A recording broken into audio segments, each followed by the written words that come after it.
Hi കൂട്ടുകാരെ, നമുക്കിന്നൊരു കഥ കേട്ടാലോ? കഥയുടെ പേരാണ് ജൊഹാനും ഈശോയുടെ അത്ഭുത സമ്മാനവും. എങ്കിൽ നമുക്ക് കഥയിലോട്ട് പോകാം. ഭംഗിയുള്ള ഒരു കൊച്ചു ഗ്രാമം. അവിടെ ജൊഹാൻ എന്നു പേരുള്ള ഒരു ആൺകുട്ടി ഉണ്ടായിരുന്നു. ജൊഹാന് ഈശോയോട് ഒരുപാട് ഇഷ്ടമായിരുന്നു. വീട്ടിലെ ചെറിയ ആൾത്താരിലിരിക്കുന്ന ഈശോയുടെ രൂപത്തോട് അവൻ എപ്പോഴും വിശേഷങ്ങൾ പറയുമായിരുന്നു. സ്കൂളിൽ പോകുന്നതും കൂട്ടുകാരോടൊപ്പം കളിക്കുന്നതും അങ്ങനെ എല്ലാ വിശേഷങ്ങളും ജൊഹാൻ ഈശോയുമായി പങ്കുവയ്ക്കുമായിരുന്നു. ഒരു ദിവസം ജൊഹാൻ മുറ്റത്ത് തൻ്റെ പ്രിയപ്പെട്ട കളിപ്പാട്ടമായ ഒരു മരവണ്ടി വെച്ച് കളിക്കുകയായിരുന്നു. അവൻ്റെ അച്ഛൻ അവന് ഏറെ സ്നേഹത്തോടെ ഉണ്ടാക്കി നൽകിയതായിരുന്നു അത്. പെട്ടെന്ന് കളിക്കുന്നതിനിടയിൽ ആ വണ്ടി ഒരു കല്ലിലിടിച്ച് തകിടം മറിഞ്ഞു. അതിൻ്റെ ചക്രങ്ങളെല്ലാം ഒടിഞ്ഞുപോയി. തടിപ്പലകകൾ വേർപെട്ടു. ജൊഹാന്റെ ഉള്ള് ഒന്ന് വിങ്ങി. അവൻ ആ കളിപ്പാട്ടം നെഞ്ചോട് ചേർത്ത് പിടിച്ച് പൊട്ടിക്കരയാൻ തുടങ്ങി. മറ്റാരോടും പരാതി പറയാതെ അവൻ നേരെ ഓടിയത് ഈശോയുടെ രൂപത്തിന്റെ മുന്നിലേക്കാണ്. ഈശോയെ, നോക്കിയേ, എൻ്റെ അച്ഛൻ തന്ന വണ്ടി പൊട്ടിപ്പോയി. എനിക്കിനി ഇതൊരിക്കലും നന്നാക്കാൻ പറ്റില്ലല്ലോ. എനിക്കിതില്ലാതെ കളിക്കാൻ കഴിയില്ല. ജൊഹാൻ കരഞ്ഞു തളർന്നു. അവൻ്റെ കണ്ണുനീർ തുള്ളികൾ ആ ആൾക്കാരുടെ മുന്നിൽ വീണു. ഈശോയുടെ പരാതികൾ പറഞ്ഞ് ഒടുവിൽ അവൻ ഉറങ്ങിപ്പോയി. രാത്രിയുടെ നിശബ്ദതയിൽ ജൊഹാൻ ഒരു അത്ഭുത സ്വപ്നം കണ്ടു. മുറിയിലാകെ ഒരു മനോഹരമായ പ്രകാശം പടർന്നു. ആ പ്രകാശത്തിനിടയിലൂടെ പുഞ്ചിരിച്ചുകൊണ്ട് ഈശോ ജൊഹാന്റെ അരികിൽ വന്നു നിന്നു. ഈശോ അവൻ്റെ അരികിൽ ബെഡിലിരുന്നു കൊണ്ട് ജൊഹാന്റെ തലയിൽ മൃദുവായി തലോടി. ഈശോ മെല്ലെ പറഞ്ഞു, ജൊഹാനെ, നീ എന്തിനാണ് ഇങ്ങനെ സങ്കടപ്പെടുന്നത്? നിന്റെ പൊട്ടിയ കളിപ്പാട്ടത്തേക്കാൾ വലിയൊരു നിധി നിന്റെ ഉള്ളിലുണ്ട്. അതാണ് നിന്റെ സ്നേഹം. നിന്റെ സങ്കടം മാറാൻ ഒരു വഴിയുണ്ട്.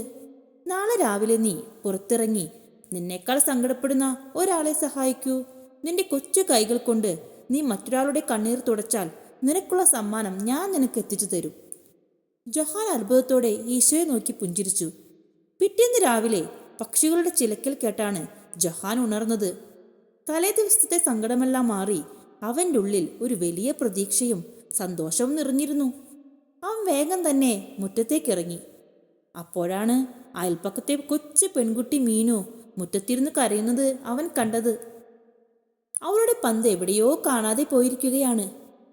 ജൊഹാൻ തൻ്റെ പഴയ കളിപ്പാട്ടത്തിൻ്റെ സങ്കടം പൂർണ്ണമായി മറന്നു. അവൻ മീനുവിൻ്റെ അടുത്തെത്തി പറഞ്ഞു, മീനു, നീ വിഷമിക്കേണ്ട, നമുക്ക് ഒരുമിച്ച് ആ പന്ത് തിരയാം. അവർ രണ്ടുപേരും ചേർന്ന് തൊടിയിലെ പുല്ലുകൾക്കിടയിലും ചെടികൾക്കിടയിലും തിരഞ്ഞു. ഒടുവിൽ ദൂരെ ഒരു മുൾപ്പടർപ്പിനുള്ളിൽ ഇരിക്കുന്നു പന്ത്. ജൊഹാൻ അത് കണ്ടെത്തി. പന്ത് തിരികെ കിട്ടിയപ്പോൾ മീനുവിൻ്റെ മുഖത്ത് വിരിഞ്ഞ ചിരി കണ്ടപ്പോൾ ജൊഹാന്റെ മനസ്സും നിറഞ്ഞു. മറ്റൊരാളെ സഹായിക്കുന്നതിലെ ആനന്ദം അവൻ ആദ്യമായി അത് തിരിച്ചറിഞ്ഞു. സന്തോഷത്തെ തിരികെ വീട്ടിലെത്തിയ ജൊഹാൻ കണ്ടത് വീട്ടുവാതിൽക്കൽ പുഞ്ചിരിയോടെ നിൽക്കുന്ന അച്ഛനെയാണ്. അച്ഛൻ്റെ കയ്യിൽ മനോഹരമായി പൊതിഞ്ഞ ഒരു സമ്മാനമുണ്ടായിരുന്നു. ജൊഹാൻ അത് തുറന്നു നോക്കി. അതില് പുതിയൊരു വലിയ കളിപ്പാട്ടമായിരുന്നു.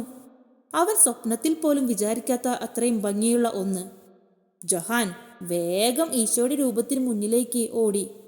അവൻ കണ്ണുകളിൽ നന്ദിയും സ്നേഹവും നിറഞ്ഞിരുന്നു. അവൻ പറഞ്ഞു, ഈശോയെ, അങ്ങ് പറഞ്ഞത് സത്യമായിരുന്നു. മറ്റൊരാളെ സഹായിച്ചപ്പോൾ എൻ്റെ സങ്കടം അങ്ങ് മാറ്റിക്കളഞ്ഞു. ഈ പുതിയ സമ്മാനത്തിന് ഒരുപാട് നന്ദി. കൂട്ടുകാരെ, ഈ കഥയിലൂടെ നമുക്ക് എന്തു മനസ്സിലാക്കാം? നമ്മുടെ കൊച്ചു കൊച്ചു സങ്കടങ്ങളിൽ തളർന്നു പോകാതെ ഈശോയെ വിശ്വസിക്കുക. നാം മറ്റൊരാളുടെ കണ്ണീർ തുടയ്ക്കാൻ ശ്രമിക്കുമ്പോൾ ഈശോ നമ്മുടെ സങ്കടങ്ങൾ മാറ്റി അതിനേക്കാൾ വലിയ സന്തോഷം നമുക്കും നൽകും. നമ്മൾ ജൊഹാനെ പോലെ മറ്റുള്ളവരെ സഹായിക്കാൻ മനസ്സുള്ളവരാകണം.